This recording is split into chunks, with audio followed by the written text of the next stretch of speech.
Bonjour, bienvenue à cette capsule sur la science de l'énergie et des matériaux physiques. Je me présente Jessie Boulanger, conseillère en futurs étudiants pour l'Université du Québec à Trois-Rivières. Merci, Madame Boulanger, pour cette introduction. Merci de m'avoir invité pour cette journée.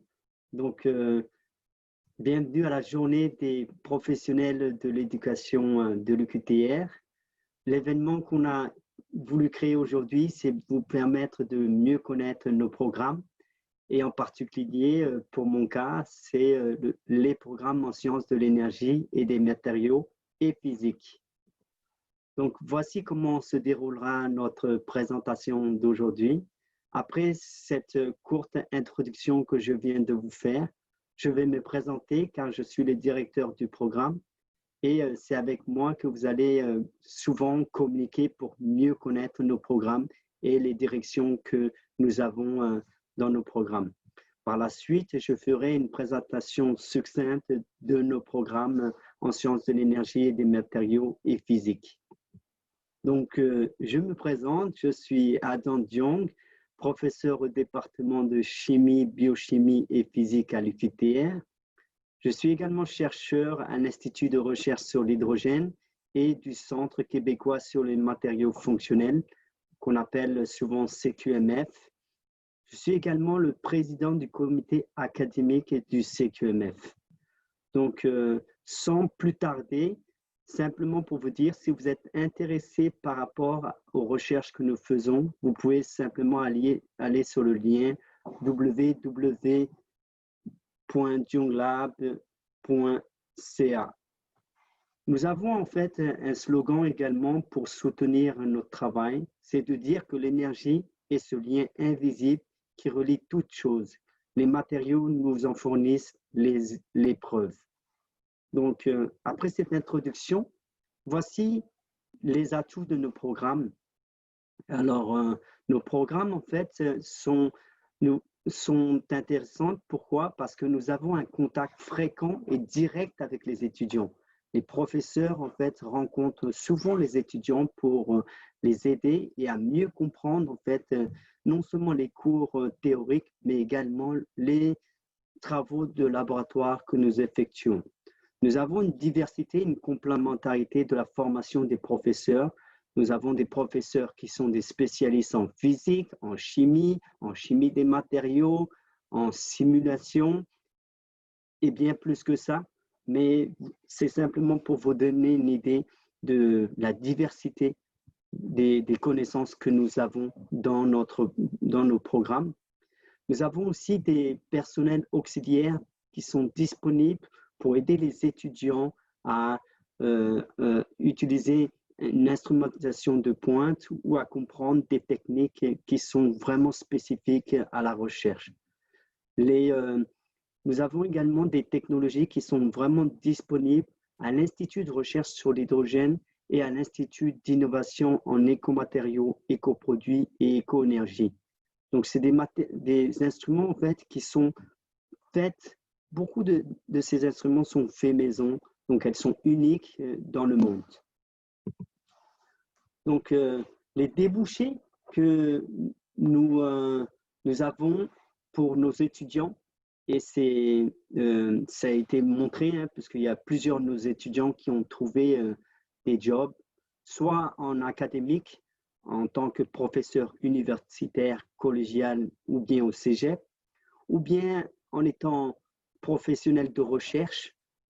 L'UQTR également recrute, hein, donc vous avez aussi cette chance de pouvoir travailler dans la même université si vos backgrounds en fait s'appliquent.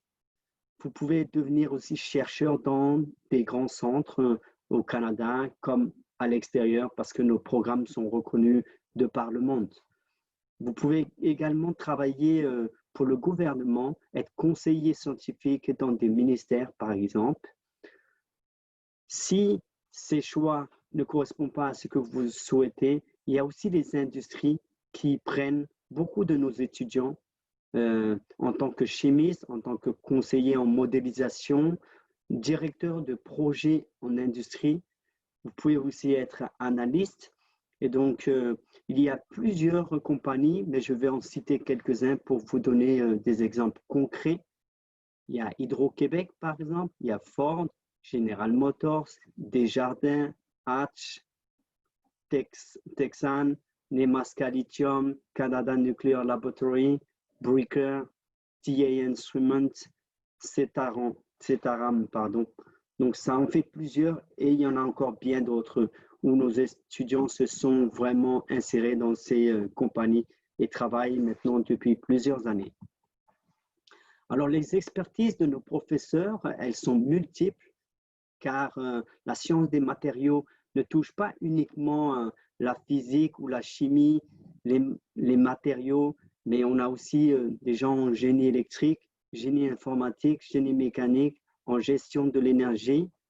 Ça peut aussi également s'étendre même sur les parties, on va dire, plus biologiques, puisque les cellules aussi, eux, utilisent de l'énergie. Il y a aussi des matériaux qui peuvent être appliqués pour la médecine. Donc, notre programme intègre une multidisciplinarité d'expertise. Les conditions d'admission maintenant, alors pour le niveau de maîtrise, vous aurez besoin d'un baccalauréat hein, avec un minimum de 3,2 sur 4,3. Et pour le doctorat, vous allez la voie, on va dire, la plus directe, c'est avoir une maîtrise, mais vous pouvez aussi avoir des équivalences, hein, que ce soit en chimie, en physique ou en génie, bien entendu, là également, avec une moyenne cumulative minimale de 3,2 sur 4,3. Alors, les bases d'expérience sont également acceptées. Il y a des possibilités pour pouvoir rentrer dans nos programmes en utilisant la base de l'expérience. Alors, l'expérience doit être pertinente pour la formation en sciences de l'énergie et des matériaux ou en physique. Les documents que vous aurez à fournir pour votre admission, ce sont les relevés de notes. Bien entendu, nous acceptons seulement les documents qui sont en français ou en anglais. Hein. Si c'est une langue étrangère, vous allez devoir les traduire. Il vous faut également un avis d'un directeur de l'UQTR confirmant la direction, c'est-à-dire d'un superviseur qui accepte de vous encadrer durant votre formation. Il faut également que vous fournissiez un résumé du projet de recherche et pour finir, une lettre de motivation. Alors, les régimes d'études, nous en avons deux. Vous pouvez venir à temps complet, donc ça fait 11,25 crédits par session. À temps partiel, ça va être de 5 crédits par session. On considère que pour 3 heures de cours que vous prenez, il faut en moyenne fournir 6 heures d'études à la maison. La durée maximale des études, c'est 9 sessions pour la maîtrise et 15 sessions pour le doctorat. Donc, pour vous permettre de pouvoir communiquer avec nous et d'échanger les informations et les questions que vous aurez pu avoir pour ce programme, voici nos coordonnées du directeur du programme et du commis senior aux études avancées. Donc, n'hésitez pas à nous contacter, il nous ferait plaisir de vous répondre. Excellent, merci beaucoup pour cette belle capsule. Donc, juste à titre de rappel, pour les frais de scolarité, donc montant de la demande d'admission, 46 et 16. Puis, pour s'inscrire au cours avec savoir combien ça coûte et tout, souvent, on sait que les étudiants vous posent ces questions. Le site web est juste ici. Donc, on va sur le lien. C'est une calculette, en fait, donc une calculatrice là, pour le financement. Puis, comme mot de la fin, donc, la demande d'admission, www.uqtr.ca/admission. Petit rappel encore une fois, journée porte ouverte, donc à Trois-Rivières le 7 novembre 2020 et le 30 janvier 2021. de 10 h à 15 h et à Drummondville le 21 novembre 2020 de 13 h à 16 h. Alors, soyez des nôtres le 18 septembre prochain pour une séance questions-réponses en direct avec notre intervenant. Merci beaucoup. Merci beaucoup. Au revoir.